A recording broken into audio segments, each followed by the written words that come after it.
Hi guys, we're here in Barrobo, Surigao del Sur. Actually guys, there are three ways to get from Pimbabaran City to Barrobo by bus, taxi or car. Kaya lang, wala kaming car. So, we decided na magre-rent na lang kami ng van worth of 5,000 pesos.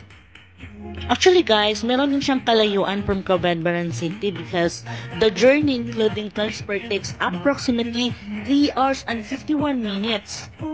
So reminders lang to sa mga biyahelo ha.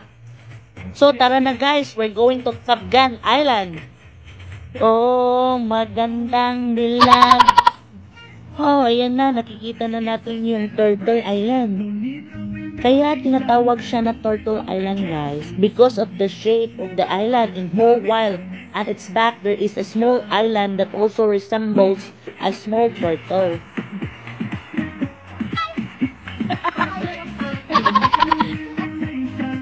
We are here now at Banshing Island. Wow, the place is so amazing. It is good to taking a selfie or having a jump shot with your friends.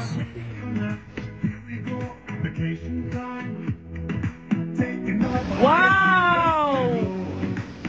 Wow! Grabe!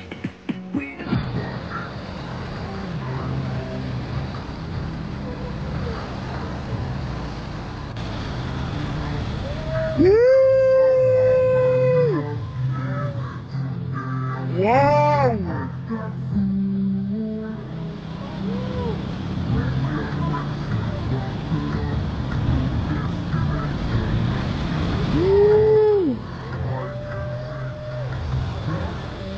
Wow!